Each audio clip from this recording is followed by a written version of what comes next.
There are many particles that we use with suki, like.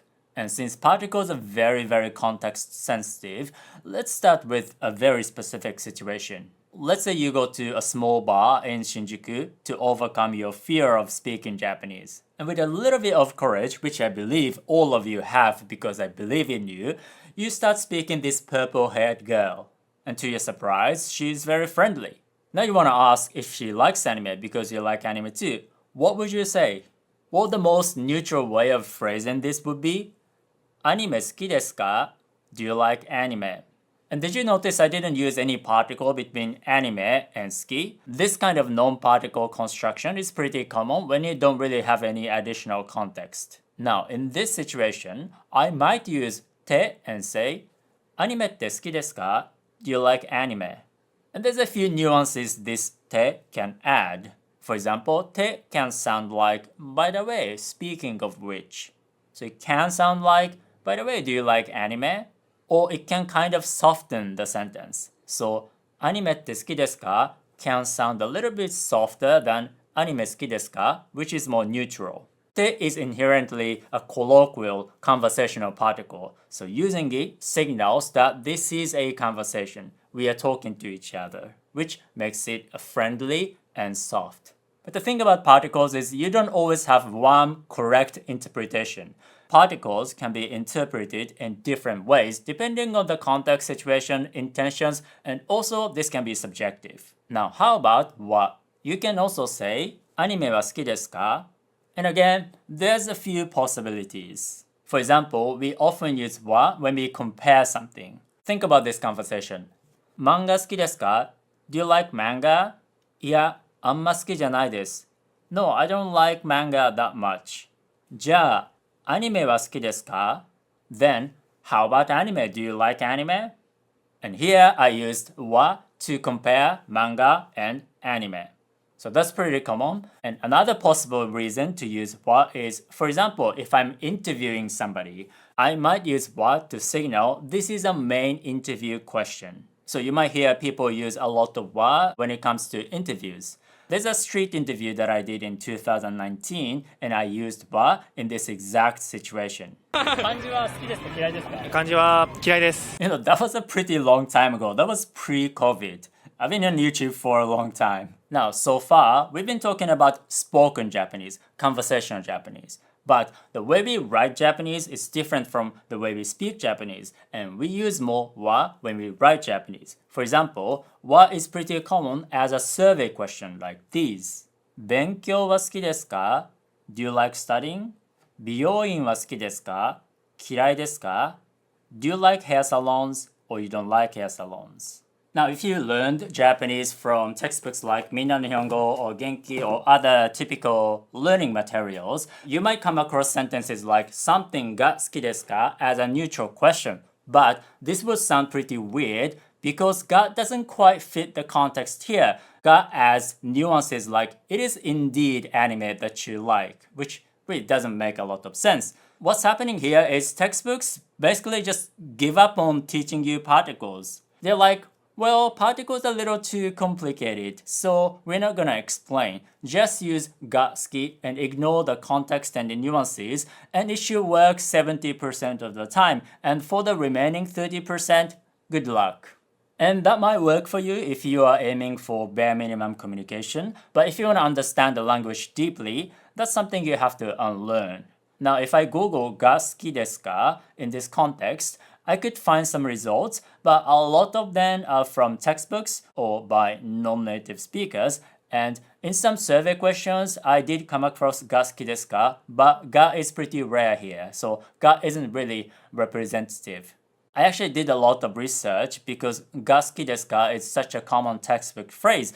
I used public corpora, I used my large database of spoken Japanese, I consulted pretty serious grammar books written for native speakers, and I even found a research paper that explains why you can't use ga here in this exact context. But we do use ga in some other situations. For example, when we use question words like nani, what, dare, who, we'd use ga. Example, アニメ好きですか? Do you like anime? 好きです。I do. 何が好きですか? What do you like? Here I used が because I used 何 what. And when somebody asks you 何が好き what do you like? You can also say チョコミントよりもあなた。If you like this masterpiece anime 僕の心のやばいやつ The danger is in my heart aka 僕やば because you have good taste in romance anime you can say 僕やばが好きです I like the dangers in my heart. Here you can also remove が and just say 僕やば好きです But if somebody specifically asks me 何が好きですか I think I'd use が and say 僕やばが好きです And another possible situation where you'd use が is when you're reacting to something. If someone says 僕やばが好きです and you are surprised because you thought he had bad taste in anime, so you can use が and react. You can say え、僕やばが好きなんですか? What? You like 僕やば? And here I also used です because it's common to use です in this kind of like reacting surprised situation. And if you think about the kind of situation where you'd use suki in real life, it's mostly when somebody asks you a question, or maybe you're just giving some background information. You don't really declare that you like somebody without any cue, unless you are an anime protagonist. 桜島先輩のことが好きだ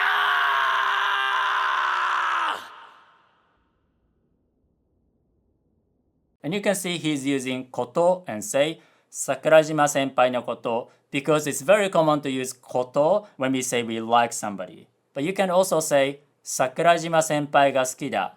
But in this case, we often add こと and say 桜島先輩のことが好きだ. And he just declared that without anybody asking him. But in real life, you don't do that kind of stuff very often. For example, if you always go to 丸亀製麺 and eat 明太釜玉 because it tastes amazing, your colleague might ask you なんでいつもうどんなんですか? Why do you always eat udon? And you can answer that by using が好き and say うどんが好きだからです because I like udon. And here he's using が But in this context, it's also okay not to use が and say うどん好きだからです And in this specific situation, adding が or not using が doesn't make a huge difference. And that's the thing about particles. In some situations like アニメ好きですか adding particles can make a pretty significant difference. But in other situations like this, adding が or not adding が doesn't make a lot of difference. And this is the kind of thing that makes particles quite difficult. It's super contextual. Now, do you remember I also mentioned giving some background information? This is a kind of situation. For example, if you want to ask for some advice from your senpai about your questionable romantic taste, you might start your sentence with マキマさんが好きなんですけど I like Makima-san. He's using が好き as part of the sentence that gives some background information. And he can continue with アドバイスもらえますか? Can you give me some advice? So the full sentence will be マキマさんが好きなんですけど、アドバイスもらえますか? I like Makima-san. Can you give me some advice? And in this kind of long, complex sentence, we tend to use が. Even though it's okay to skip が and just say マキマさん好きなんですけど、アドバイスもらえますか? And that also applies to questions. In a simple sentence like マキマさん好き? Do you like Makima-san? Not using が or any other particles would be very neutral, and adding が could sound pretty weird. But if the sentence is a bit more complex, like マキマさんが好きって本当? Is it true that you like Makima-san? Using が is perfectly normal. This is basically a subordinate clause. Like マキマさんが好きって本当 has two different sentences. One, マキマさんが好き Two, 本当 And I'm using て to kind of like a quote マキマさんが好き So in this kind of sentence, even if it's a question, using が is pretty common. And here, you can think of this が as a signal of segmentation. By using が, you can signal that マキマさんが好き is a component of a bigger, more complex sentence. But again, ga isn't the only particle we would use with 好き. Listen to this conversation. 漫画好きですか? Do you like manga? 漫画は好きじゃないけど、アニメは好きです。I don't like manga, but I like anime. And here, she's using wa because she's comparing manga and anime. Here's a real life example. この中で好きなアニメがあれば教えてください。好きなアニメハガレンと銀玉とハンターハンターと巨人は好きです。 Here, she used wa to imply that she likes those animes, but she might not like other anime. So again, it's about comparison, contrast. Now, if that sounds complicated, there's one more thing that makes this even more complicated. Because a lot of people also use o and say osuki. For example, I'm gonna use 主人公, main character, and say 作田は桜島先輩のことを好きな主人公です。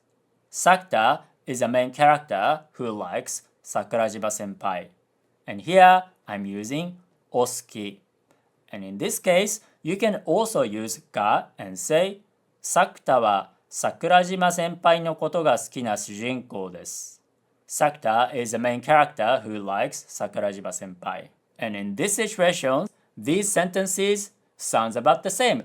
I don't see any clear difference in nuances. I actually asked a bunch of native speakers about this kind of situation, and it's interesting because when I present these two sentences using ga and o, all of the native speakers ended up saying, wait, those sentences are different? They sound the same to me. It's only when I explained that I used ga and o, they realized that, yeah, those sentences are different. So in this situation, o and ga don't really make a huge difference. But again, in a simple sentence like 桜島先輩のことが好きだ, you wouldn't use o. It's when we have a longer sentence that we tend to use o. And part of the reason, I think, is clarity because ga can be ambiguous. For example, this sentence, 牧間さんが好きな男はたくさんいる. You can interpret this in two different ways. One, there are many men who like Makima-san. Two, there are many men Makima-san likes. So completely changes the meaning. But if you use o and say, Makima-san を好きな男はたくさんいる, it only means there's many men who like Makima-san. And here, you can also use no and say, Makima-san の好きな男はたくさんいる, which only means there's many men Makima-san likes. So sometimes there's practical reasons to use o. So ga and o, are they interchangeable? Not necessarily. And I came across this sentence. 生まれて初めて他人を好きだって感じたよ。生まれて初めて他人を好きだって感じたよ. I felt like I like other people for the first time in my life, since I was born. And here she used o. And I think using ga can change the nuance. If you use ga and say, 生まれて初めて他人が好きだって感じたよ, it sounds more like I really love other people, like I actively love other people. But if you use o, it sounds more like, yeah, I kind of like other people, I'm happy with being around other people, so the level of liking people is a bit lower. It's more like I can handle other people. It's a little more passive. And this interpretation can be a bit subjective, so don't take this as a hard fact. Take this as a data point. And I feel like maybe the difference comes from the fact that ga simply sounds phonetically, simply sounds a bit stronger than o. It's kind of like a difference between 水が飲みたい, I want to drink water, and 水を飲みたい, I want to drink water, and how some people say that if you use ga and say 水が飲みたい, it sounds like your desire is stronger. But this could be subjective. So as you can see, particles are complex, nuanced, and often ambiguous. There's really no simple rules that you can follow every time. You just have to acquire particles intuitively with lots of different data points. So if you want to learn Japanese with me, you can subscribe to my email group because I have both free and paid lessons where you can acquire Japanese intuitively with lots of natural but easy and properly contextualized examples. We write our examples exactly the way we speak Japanese without dumbing it down. So click on the link in the description or on the screen and subscribe to my email group, Japanese with Yuta.